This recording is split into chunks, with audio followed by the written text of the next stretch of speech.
Hello दोस्तों, तो आज हम आपके सामने लेकर आए हैं क्लास 10th का एक और मोस्ट इम्पॉर्टेंट टॉपिक, वो है हृदय की संरचना। आज के इस छोटे से वीडियो में हम लोग हार्ट के बारे में सब कुछ जानने वाले हैं। यानी आज का ये क्लास आपके लिए बहुत ही ज्यादा शानदार होने वाला है, ठीक है ना। आज के इस क्लास में हम लोग हार्ट के बारे में पढ़ने वाले, तो जल्दी से क्या करिए, आज का सेशन अपने दोस्तों के साथ शेयर करिए ताकि हम आगे की तरफ बढ़ सके। फटाफट शेयर करो, फिर स्टार्ट करते हैं। हृदय, तो अगर बात करें हार्ट की, तो हृदय का आकार कैसा होता है? शंक्वाकार। याद रखिएगा, हृदय जो हमारा है, हार्ट जो है वो शंक्वाकार। शंक्वाकार का मतलब कोन के रूप में। जब कोन देखे हो ना, कोन के शेप का होता है, जो कि पसलियों के नीचे, यानी जो पसली है उसके नीचे तथा दोनों फेफड़ों के बीच में स्थित होता है। याद रखना, जो हृदय होता है वो दोनों पसलियों के नीचे कहां पर आपको मिलेगा? फेफड़ों के बीच में मिलेगा। आगे, हृदय अनैच्छिक पेशियों का बना होता है, जिन्हें हृदयक पेशी कहते हैं। याद रखिएगा, जो हमारा हार्ट है वो कौन सी मांसपेशियों से? हृदयक मांसपेशियों से, यानी कार्डियक मसल से बना होता है। हृदय एक दोहरी झिल्ली से घिरा होता है, जिसे पेरिकार्डियम कहते हैं। याद रखना, हृदय एक दोहरी झिल्ली, डबल लेयर से ढका होता है, जिसे हम क्या कहते हैं? जिसे हम पेरिकार्डियम कहते हैं। आगे, इन झिल्लियों के मध्य पेरिकार्डियल द्रव भरा होता है, जो कि हृदय को बाहरी आघातों से बचाता है। याद रखना, सबसे पहली चीज हमने हार्ट के बारे में क्या बताया कि हार्ट एक शंक्वा आकार का होता है, और ये दोनों पसलियों के नीचे, ठीक है, पसलियों के नीचे, पसली के क्या होगा? अंदर की तरफ दोनों फेफड़ों के बीच में स्थित होता है। हृदय, यानी हृदय की जो मांसपेशियां होती है ना, वो अनैच्छिक होती है, यानी ऐसी पेशियां जिनको आप कंट्रोल नहीं कर सकते। ब्रेन हमारा जिन अंगों को कंट्रोल कर सकता है उन्हें हम लोग ऐच्छिक पेशियां कहते हैं, और जिन्हें हमारा ब्रेन या फिर हम कंट्रोल नहीं कर सकते उन्हें अनैच्छिक मांसपेशियां कहते हैं। और उनमें से एक है हृदय। हृदय के अंदर जो पेशियां हैं वो अनैच्छिक पेशियों का बना होता है, जिन्हें हम लोग कार्डियक मसल यानी हृदयक पेशी भी कहते हैं। ठीक है, हृदय के अंदर जो मांस है उसे हम लोग क्या कहते हैं? हृदयक पेशी कहते हैं। हृदय जो होता है डबल लेयर, डबल झिल्ली से ढका होता है, और उसके झिल्ली को पेरिकार्डियम कहा जाता है। क्या कहा जाता है? पेरिकार्डियम कहा जाता है। इन झिल्लियों के मध्य में एक द्रव भरा होता है, जिसे पेरिकार्डियल द्रव कहा जाता है। उस द्रव को क्या कहते हैं? पेरिकार्डियल द्रव कहते हैं, जो कि हृदय को बाहरी आघातों से बचाता है। जो क्या करता है? हृदय को बाहरी आघात से बचाने का कार्य करता है। ये आपको याद रखना है। हृदय एक दोहरी झिल्ली से घिरा होता है, जिसे हम लोग पेरिकार्डियम कहते हैं। इन झिल्लियों के मध्य जो द्रव भरा होता है उसे पेरिकार्डियल द्रव कहते हैं, जो क्या करता है? हृदय को बाहरी आघातों से बचाता है। आगे की तरफ, वैसे तो मानव का हृदय मध्य में होता है। देखो, हृदय कहां पर मिलेगा आपको? मध्य में मिलेगा, लेकिन इसका अधिकांश भाग बाईं ओर झुका होता है। यानी आप बोल तो सकते हो कि ये सेंटर में है, लेकिन इसका ज्यादातर हिस्सा बाईं की ओर झुका होता है। ठीक है, इसीलिए इसको लेफ्ट साइड बोला जाता है। याद रखना, वैसे तो हृदय मध्य में होता है, लेकिन इसका अधिकांश भाग बाईं ओर झुका होता है, इसलिए हृदय हमारा लेफ्ट साइड होता है। ठीक है, मानव हृदय यानी एक मनुष्य के हृदय की बात करें तो लगभग वो कितना? 300 ग्राम का होता है। कितने ग्राम का? 300 ग्राम का। मध्य वाला भाग 80 ग्राम का, और जो उसका बाईं ओर झुका है वो होता है 220 ग्राम का। और आपको हृदय के बारे में एक फैक्ट बता दें, एक मनुष्य का हृदय बंद मुट्ठी के आकार का। आपका लेफ्ट साइड वाला उंगला ऐसे आप इस तरीके से अपनी मुट्ठी को बांधो, जितना बड़ा आपका मुट्ठी बंधेगा उतना ही बड़ा आपका दिल होगा। ठीक है, यानी देखो मेरा इतना है ना, तो अगर हार्ट निकाल कर आपको दिखाएंगे ना तो वो इतना बड़ा ही आपको मिलेगा। हृदय का साइज इतना ही होता है, ये आपको याद रखना है। आगे की तरफ, मनुष्य का हृदय 4 कोष्ठों का बना होता है, ये याद रखिएगा। मनुष्य का जो दिल है वो 4 कक्षों 4 चैम्बर्स का बना होता है। ठीक है, आपका 2 अलिंद है, यानी एक होता है दाई अलिंद और एक होता है बाई अलिंद। फिर नीचे की तरफ आपको निलय मिलेगा, दाया निलय और बाया निलय, ये आपको याद रखना है। ऊपर अलिंद होता है और नीचे निलय। इस तरीके से पूरे दिल को हम 4 कक्षों में बांट सकते हैं। नीचे वाला भाग निलय और ऊपर वाला भाग अलिंद कहलाता है। ठीक है, ऊपर के भाग में दाया अलिंद और बाया अलिंद पाया जाता है और नीचे के भाग में दाया निलय और बाया निलय पाया जाता है। आगे मत्स्य समूह। ठीक है, मत्स्य यानी मछलियों में 2 कक्षाएं पाई जाती हैं। मछली के दिल को हम 2 भागों में बांट सकते हैं। उभयचर, उभयचर के दिल को हम 3 भागों में बांट सकते हैं। सरीसृप, सरीसृपों के दिल को हम कितने भागों में? 3 भागों में बांट सकते हैं। पक्षी का हृदय भी 4 कोष्ठों में बटा होता है और स्तनधारी का हृदय 4 कोष्ठों में। मगरमच्छ का हृदय 4 कोष्ठों यानी 4 चैम्बर्स में बटा होता है। वहीं पर अगर बात करें कॉकरोच की, तो कॉकरोच 13 चैम्बर्स में बटा होता है। याद रखना, कॉकरोच का जो दिल होता है वो कितने में? 13 चैम्बर्स में बटा होता है। और एक चीज और याद रखिएगा, ब्लू व्हेल का दिल सबसे बड़ा होता है। अगर सवाल आए कभी भी मन में कि सबसे बड़ा दिल किसका होता है, तो ब्लू व्हेल, ब्लू व्हेल का दिल सबसे बड़ा होता है। आगे की तरफ ये हमारा एक हृदय है, हमने कहा ऊपर की तरफ अलिंद है। तो देखो, जो हमारा दाएं ओर दाया अलिंद और दाया निलय है, उसके बीच में 3 दरवाजे होते हैं। एक दरवाजा होता है जिसे त्रिवलनी या फिर त्रिकर्पदी कपाट कहते हैं। वहीं पर बाएं अलिंद और बाएं निलय के बीच में द्विकर्पदी निलय कपाट पाया जाता है। द्विकपाट, और इधर वाले को त्रिकपाट कहते हैं। ये आपको याद रखना है। क्लियर, ये भूलना नहीं है। आगे की तरफ अब सबके बारे में जान लो। सबसे पहले ट्राइकस्पिड वॉल्व, यानी जिसको हमने कहा त्रिकर्पदी, जो आपका किस साइड? आपका राइट साइड में। ठीक है, राइट अलिंद और राइट निलय के बीच में जो था उसको हम लोग त्रिकर्पदी कहते हैं। यह दाया अलिंद एवं दाया निलय के बीच स्थित कपाट है, जो कि रक्त को दाएं अलिंद से दाएं निलय में जाने तो देता है लेकिन वापस नहीं आने देता। यानी देखो, यहाँ पर अगर हम ब्लड डालते हैं तो ब्लड हमारा यहाँ से कहाँ आ जाएगा? निलय में। किससे? ये दरवाजे से, त्रिवलनी कपाट से होता हुआ नीचे की तरफ आ जाएगा। लेकिन नीचे तो आ जाएगा, वापस ऊपर की तरफ नहीं जा सकता। द्विकर्पदी कपाट यह बाया अलिंद और बाएं निलय के मध्य पाया जाता है। फिर आपका अर्धचंद्राकार कपाट, ये सेमी लूनर वॉल्व है जो रक्त को निलय से धमनियों में प्रवाहित होने की अनुमति देता है और धमनियों से निलय में रक्त के पिछड़े प्रवाह को रोकता है। फिर अगला है महाधमनी कपाट। महाधमनी वॉल्व बाएं निलय से, ठीक है, यानी जो निचला वाला है, हृदय पंपिंग कक्ष और महाधमनी शरीर की सबसे बड़ी धमनी के बीच स्थित होता है। आगे सेप्टम, मांसपेशियों की दीवार जो दोनों पक्षों को अलग करती है उसे सेप्टम कहा जाता है। यानी ये वाला, ये जो आपको बड़ा सा लाइन दिख रहा था ना, जो दोनों साइड दाएं और बाएं को अलग कर रही थी, इसे सेप्टम कहा जाता है। क्या कहा जाता है? सेप्टम कहा जाता है। ये आपको याद रखना है। अब बात करते हैं धमनी और सिरा की कि आखिर ये धमनी और सिरा क्या है। धमनी ऐसी रक्त वाहिनियां जो ऑक्सीजन युक्त शुद्ध रक्त हृदय से विभिन्न अंगों तक ले जाती हैं, धमनी कहलाती हैं। सिंपल लैंग्वेज में, ऐसी रक्त वाहिनियां जो ऑक्सीजन युक्त शुद्ध रक्त को क्या करता है? हृदय से विभिन्न अंगों तक लेकर जाता है, धमनी कहलाएगा। फुफ्फुस धमनी, यह धमनियों का अपवाद होता है क्योंकि इसमें कार्बन डाइऑक्साइड मुक्त अशुद्ध रक्त प्रवाहित होता है। देखो, धमनियों का काम है शुद्ध रक्त को क्या करना, फिर हमारा फेफड़ा शुद्ध रक्त को साफ किया, फेफड़े में रक्त जाता है, शुद्ध होता है, फिर दिल में आता है और दिल उसको क्या करेगा? धमनी से पूरे शरीर में पहुंचाता है। धमनी का काम है हृदय से रक्त को लेकर के शरीर के सभी अंगों तक लेकर जाना, लेकिन फुफ्फुस धमनी उल्टा काम करता है। ये क्या करेगा? बाकी सारी धमनी शुद्ध को लेकर जाता है, फुफ्फुस धमनी अशुद्ध को लेकर जाता है।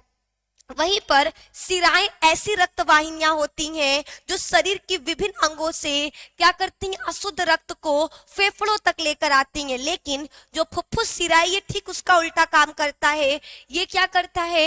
ये शुद्ध रक्त को शरीर तक ले जाने का काम करता है, यानी उल्टा। यानी आपको क्या मिलेगा? उल्टा काम देखने को मिलेगा। क्लियर है? यहाँ तक क्लियर है? आगे की तरफ बढ़ेंगे, अगला जानेंगे हृदय की क्रियाविधि। हृदय की क्रियाविधि ध्यान से सुनना, ये देखो पूरा स्ट्रक्चर है, इसको याद रखिएगा।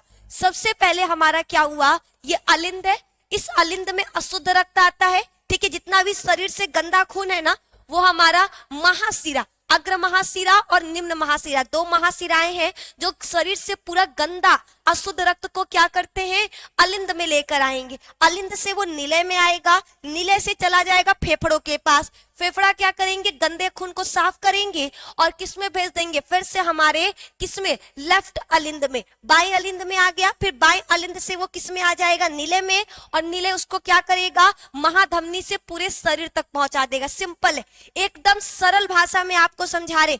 दिल का काम ध्यान से समझना। दिल देखो, दिल आपका लगातार धड़क तो रहा है, लेकिन ये धड़क क्यों रहा है, क्योंकि वो पंपिंग कर रहा है रक्त को एक शरीर से दूसरे शरीर तक, सॉरी, एक अंग से दूसरे अंग तक पहुंचाने का काम कर रहा। अब काम कैसे करता है, सबसे पहले शरीर में जितना भी अशुद्ध रक्त है उसको ये महाशिरा लाने का काम। शिरा का काम क्या, अशुद्ध रक्त को लाना। तो जो हमारी शिराएं मिलकर, शिरा, सारा शिरा शिरा शिरा मिलकर एक महाशिरा बनाता है।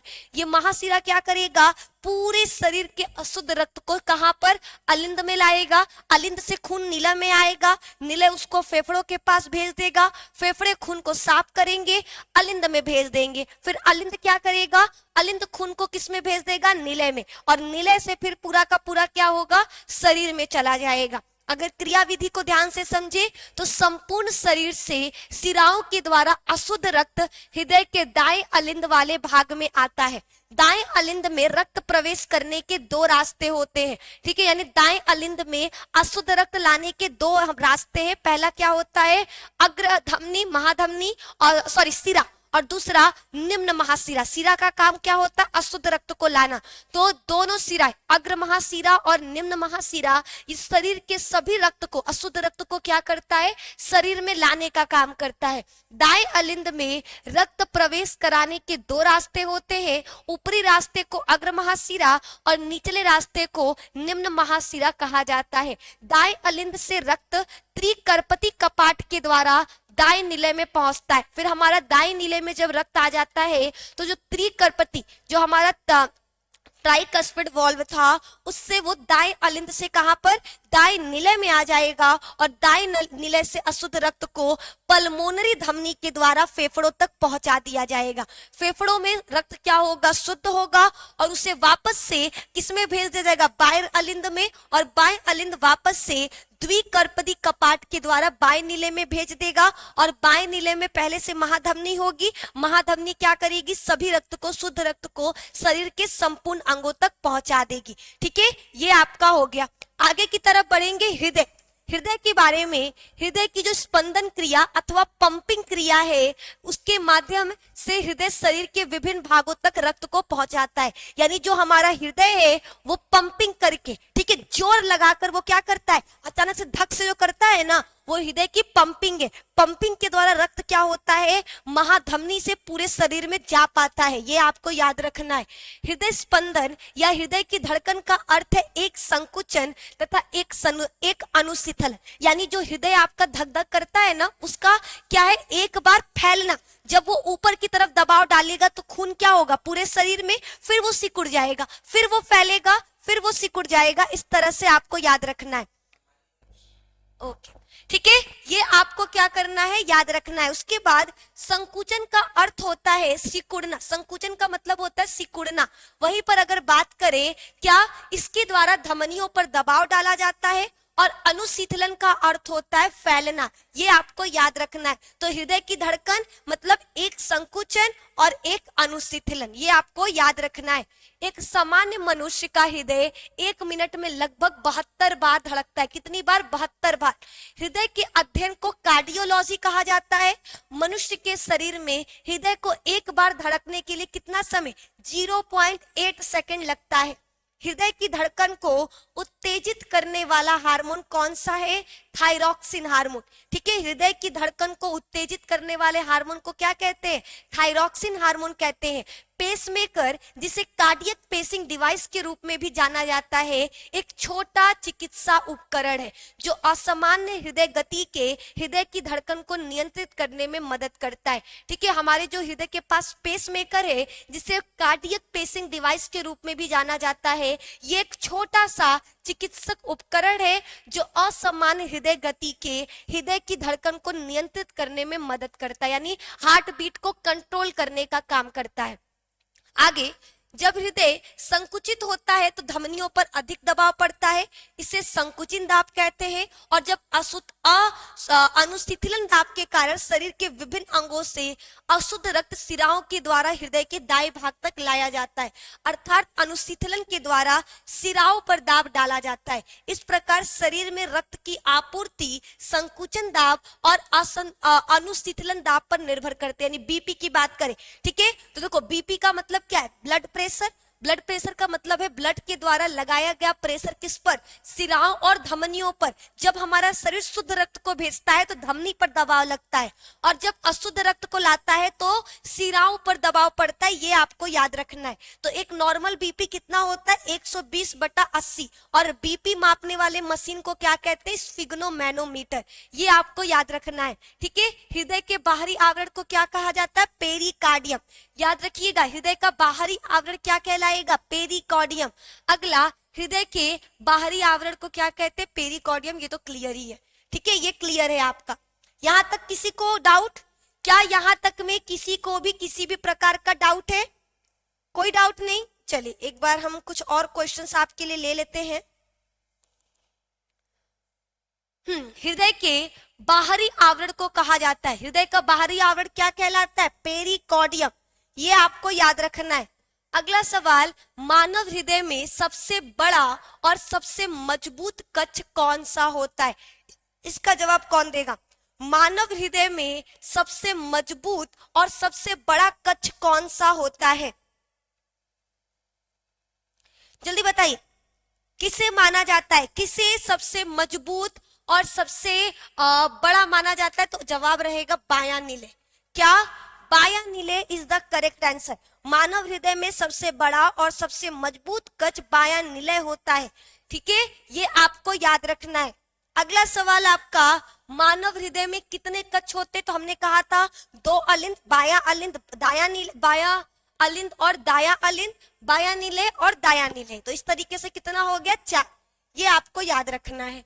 अगला चौथा आपका है, मनुष्य के हृदय में कौन सी एक ऐसी आकृति होती है जो ऑक्सीजन युक्त और कार्बन डाइऑक्साइड युक्त रक्त के हृदय में पहुंचने पर इन्हें मिश्रित नहीं होने देती? आपका सवाल है कि मनुष्य के हृदय में कौन सी एक ऐसी आकृति होती है जो ऑक्सीजन युक्त और कार्बन डाइऑक्साइड युक्त रक्त को हृदय में मिश्रित नहीं होने देती? तो वो है सेप्टम।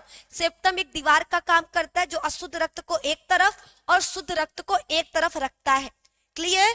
अगला सवाल है, निम्नलिखित में से कौन सा हृदय का वाल्व नहीं है? ठीक है, तो महाधमनी ये तो है भैया। बताओ इसका जवाब कौन देगा? निम्न में से कौन सा मानव हृदय का वाल्व नहीं है? कोई देगा जवाब?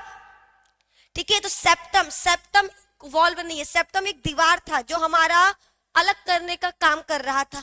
अगला, एक वयस्क व्यक्ति में मानव हृदय प्रति मिनट कितनी बार धड़कता है? 72। 1 मिनट में कितनी बार? 72 बार धड़कता है। ये आपको याद रखना है। पेसमेकर का संबंध किससे है? हृदय से। ठीक है, पेसमेकर हृदय की अनियमित गति को कंट्रोल करता है। मनुष्य के शरीर में हृदय को एक बार धड़कने के लिए कितना समय लगता है? मनुष्य के शरीर में हृदय को एक बार धड़कने के लिए कितना? 0.8 सेकंड। क्लियर? सामान्य वयस्क व्यक्ति के हृदय का वजन लगभग कितना होता है? एक सामान्य वयस्क व्यक्ति के हृदय का वजन लगभग आप 300 ग्राम ले सकते हो, है ना? बताओ, एक सामान्य वयस्क मनुष्य के हृदय का वजन कितना होता है? कौन बता रहा? 300 ले ले। 300 ठीक ही है, 300 करेक्ट है। आ जाओ। मनुष्य में रक्तचाप 120/80। कौन सी सिरा फेफड़ों से हृदय में शुद्ध रक्त लाती है? फुफ्फुस। देखो वैसे सिरा का काम है अशुद्ध रक्त को लाना, लेकिन फू से मतलब फ से समझना फालतू, तो फुफ्फुस सिरा उल्टा काम करती है। ठीक है, आगे की तरफ जब मानव हृदय में बाएं नीले का संकुचन होता है तो रक्त निम्नलिखित में किस तरफ जाता है। ठीक है, यहाँ बोला जा रहा कि जब बाएं, तो ध्यान से सुनना, नीले हमारे पास दो है, बायां और दाया। जब बाएं नीले का संकुचन होता है तो रक्त किस तरफ जाता है, बताओ कौन बता रहा। जब बाएं नीले का संकुचन होता है तो रक्त किस तरफ जाता है। कहा आंसर, ये तुम लोगों का लास्ट क्वेश्चन है, इसलिए ये आप लोगों का होमवर्क में जाएगा, आपको कमेंट सेक्शन में बताना है।